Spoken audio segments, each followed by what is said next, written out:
Olá, seja bem-vindo ao canal Inglês em Alguns Minutos. O meu nome é Ana. Muito obrigada por estar aqui vendo este vídeo. No vídeo de hoje eu tenho mais um texto da série Aprender Inglês com Textos e Diálogos e o vídeo vai funcionar da seguinte maneira. Eu vou deixar o áudio aqui em inglês para você ouvir e praticar o seu listening. Quando o áudio acabar, eu vou trazer a transcrição em inglês, realizar a leitura, tradução e explicação, tá bom? Antes de disponibilizar o áudio, eu gostaria de te convidar para conhecer o nosso curso English for Life. São mais de 1.300 aulas, desde o nível básico ao avançado, incluindo aulas 100% em inglês com professores nativos. Tem aula de gramática, aulas que seguem a metodologia de leitura guiada, aula com interpretação de cenas, lições para você praticar o seu listening e o seu speaking, tá bom? Tem muitos exercícios, podcasts, enfim, é um acervo muito completo para você que quer alavancar seus estudos, tá? Se você gosta do conteúdo aqui do canal, eu tenho certeza que você vai gostar do curso, porque é um conteúdo bem mais rico, bem mais completo, tá bom? Então, eu vou deixar o áudio aqui agora para você ouvir, se concentre e até daqui a pouco.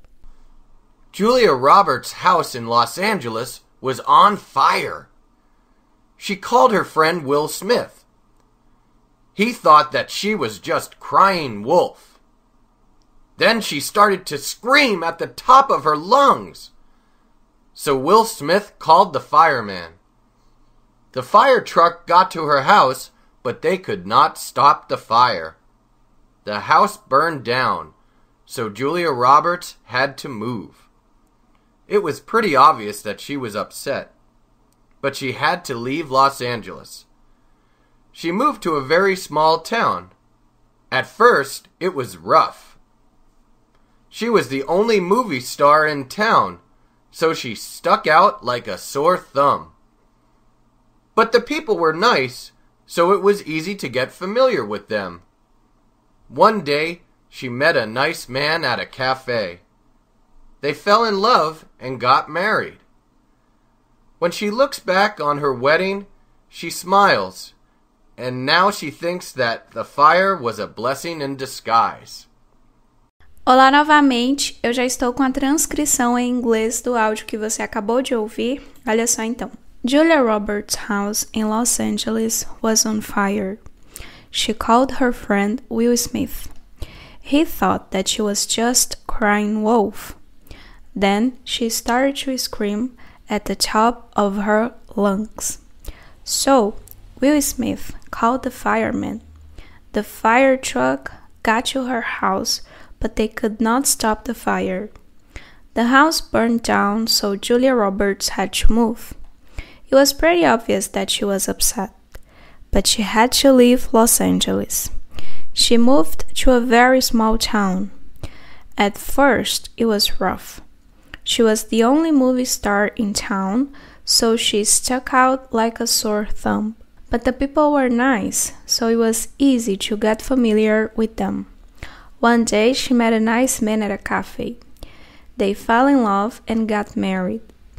When she looks back on her wedding, she smiles and now she thinks that the fire was a blessing in disguise.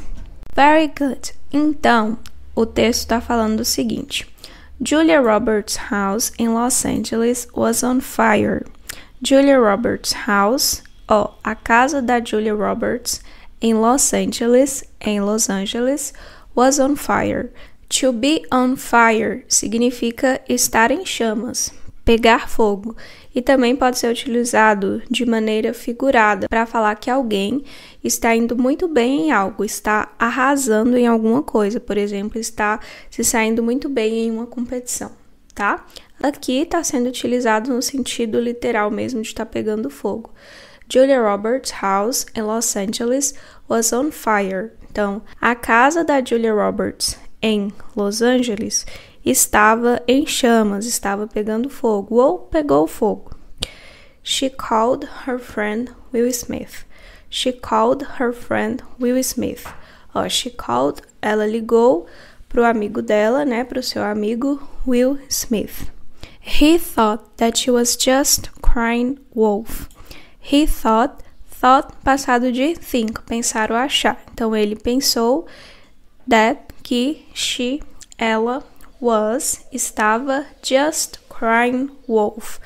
Just pode ser utilizado para dar ênfase, como apenas, ou para indicar que algo acabou de acontecer. Agora, a expressão cry wolf, né? Cry wolf significa dar alarme falso, tá? É você inventar que algo aconteceu quando aquilo ali não aconteceu. Sabe quando, por exemplo, uma pessoa vai fazer uma brincadeira com você e ela diz assim que sofreu um acidente ou que algo terrível aconteceu, mas aquilo é mentira. Ela só tá inventando aquilo ali, sei lá, para fazer uma pegadinha ou uma brincadeira, né? Cry wolf significa isso aí, dar alarme falso. Inclusive, essa expressão, ela vem de uma fábula, né? Tem essa história aqui no canal, onde um garotinho, ele sempre estava dando alarmes falsos, né? Falando ali sobre um determinado ataque e nunca era verdade. E aí, quando realmente aconteceu, ninguém acreditou nele, tá bom? Enfim, então, he thought that she was just crying wolf. Então, ele achou que ela só estava dando alarme falso, né? Que não era verdade. Then she started to scream at the top of her lungs. Then she started to scream at the top of her lungs. Then, sequenciador. E então, she started, começar, iniciar. Start, conjugado no passado. E então, ela começou to scream. Scream é gritar. At the top of her lungs. Lungs, pulmões, tá bom? Scream at the top of her lungs. Gritar a plenos pulmões, tá? E então, ela começou a gritar a plenos pulmões, tá bom? Scream at the top of one's lungs significa gritar a plenos pulmões. Então, ela começou a gritar a plenos pulmões, né? Que é gritar ali com total empenho. So, Will Smith called the fireman. So, e então, né? So, então, Will Smith called the fireman. Called, ligou, chamou os bombeiros. Firemen, bombeiros. The fire truck got to her house, but they could not stop the fire. Então, the fire truck é o caminhão de bombeiros, né? Inclusive, truck, caminhão. The fire truck got to her house. O caminhão de bombeiros chegou na casa dela. O got passado de get. E o get, você já sabe que pode ser utilizado de várias formas, né? Então, the fire truck got to her house. O caminhão de bombeiros chegou na casa dela. Mas, eles could not, não conseguiram, stop the fire, parar o fogo. Could é um verbo modal. Além de ser o passado do verbo can, que é poder ou conseguir, né? Também é um jeito mais formal de can. E também pode ser utilizado para expressar possibilidade. They could not, eles não conseguiram stop the fire, parar o fogo, apagar o fogo, né? Apagar um incêndio. The house burned down, so Julia Roberts had to move. The house burned down.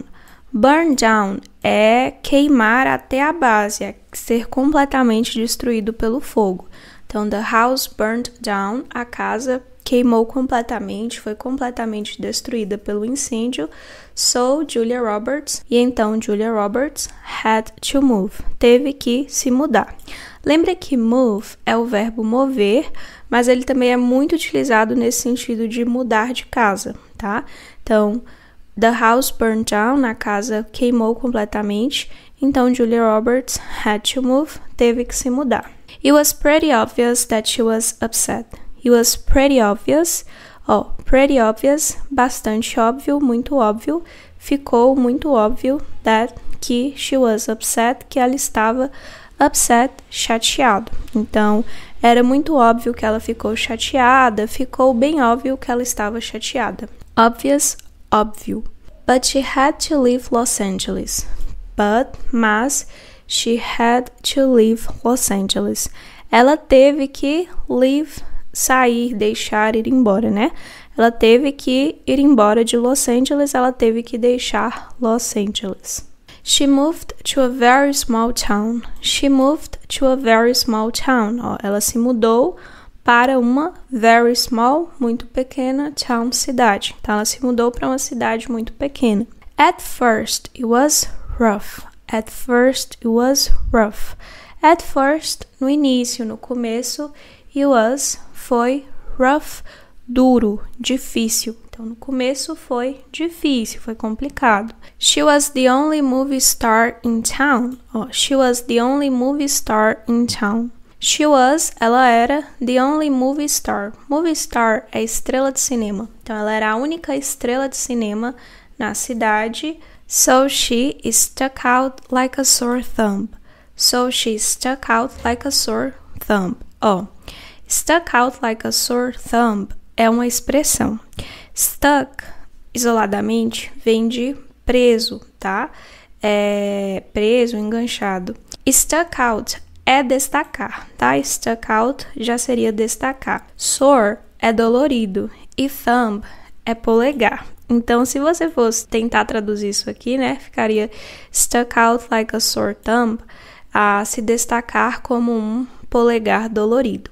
Na verdade, isso aqui só significa se destacar muito, claramente não pertencer àquele lugar. Tem algumas pessoas que assimilam essa expressão a ficar parecendo um peixe fora d'água, tá? Significa simplesmente se destacar, obviamente. Você claramente é muito diferente de tudo e de todo mundo daquele lugar ali, tá? Então, você tem um grande destaque, você se destaca, obviamente, tá bom? Então, she stuck out like a sore thumb. She was the only movie star in town, so she stuck out like a sore thumb. Dá para você assimilar bem por causa do contexto, né? Ela era a única estrela de cinema na cidade, era uma cidade muito, muito pequena, e ela era a única estrela de cinema lá, então ela se destacava bastante. But the people were nice. But the people were nice. Mas as pessoas eram legais, as pessoas, né, foram legais. So it was easy to get familiar with them. So it was easy. Então foi fácil, né? It was easy. Foi fácil to get familiar. Get familiar é se familiarizar. Então foi fácil se familiarizar com elas. One day, she met a nice man at a cafe. One day, um dia, she met passado de meet, conhecer ou encontrar. Então, um dia, ela conheceu a nice man, um homem bacana, at a cafe, esse café é de cafeteria, tá? Em uma cafeteria, né? Em um café no sentido de cafeteria. Então, um dia ela conheceu um homem legal, um homem bacana em um café. They fell in love and got married. They fell in love. Fell in love, o fell, né? Tá conjugado aqui. Fall, né? Fall in love é se apaixonar. Então, they fell in love. Eles se apaixonaram and got married, e se casaram. Então, they fell in love and got married. Eles se apaixonaram e se casaram. When she looks back on her wedding. When she looks back on her wedding. Esse looks back aqui, né? Look back, olhar para trás no sentido de analisar o passado, refletir sobre o passado. Então, quando ela olha para trás no casamento dela, quando ela reflete sobre o casamento dela, quando ela pensa sobre, quando ela analisa o casamento dela, she smiles, ela sorri, she smiles, ela sorri, and now she thinks that the fire was a blessing in disguise. And now she thinks, e agora ela pensa, ela acha, né, that the fire, que o incêndio, né, o fire do fogo lá do início, o incêndio, foi a blessing in disguise. Blessing in disguise significa uma bênção disfarçada. É algo ruim que acontece e aí abre portas para algo melhor. Então, é um acontecimento ruim que possibilita que algo melhor aconteça. Eu associo essa expressão a Deus escreve certo por linhas tortas, né? Quando alguma coisa ruim acontece, mas por causa daquela coisa ruim, uma coisa melhor vem a acontecer. tá bom? Mas a tradução literal de blessing in disguise é uma bênção disfarçada mesmo. Então, quando ela analisa o casamento dela, quando ela pensa sobre o casamento dela, ela sorri e agora ela acha que o incêndio foi uma bênção disfarçada. Very good! Então eu vou deixar o áudio aqui novamente para você ouvir e praticar o seu listening. Se você quiser fazer download do áudio ou do material, no caso o texto em inglês com a tradução em português, basta você acessar o nosso site. Para acessar o site é só clicar no link que fica aqui na descrição ou fixado no primeiro comentário, ok? Então é isso, eu espero que você tenha gostado. Bons estudos e até o próximo vídeo. Julia Roberts' house in Los Angeles was on fire. She called her friend Will Smith. He thought that she was just crying wolf. Then she started to scream at the top of her lungs. So Will Smith called the fireman. The fire truck got to her house, but they could not stop the fire. The house burned down, so Julia Roberts had to move. It was pretty obvious that she was upset, but she had to leave Los Angeles. She moved to a very small town. At first, it was rough. She was the only movie star in town, so she stuck out like a sore thumb. But the people were nice, so it was easy to get familiar with them. One day, she met a nice man at a cafe. They fell in love and got married. When she looks back on her wedding, she smiles, and now she thinks that the fire was a blessing in disguise. Julia Roberts' house in Los Angeles was on fire. She called her friend Will Smith. He thought that she was just crying wolf. Then she started to scream at the top of her lungs. So Will Smith called the fireman. The fire truck got to her house, but they could not stop the fire. The house burned down, so Julia Roberts had to move. It was pretty obvious that she was upset, but she had to leave Los Angeles. She moved to a very small town. At first, it was rough. She was the only movie star in town, so she stuck out like a sore thumb. But the people were nice, so it was easy to get familiar with them. One day, she met a nice man at a cafe. They fell in love and got married. When she looks back on her wedding, she smiles, and now she thinks that the fire was a blessing in disguise. And on we'll go through the wastelands, through the highways, till my shadow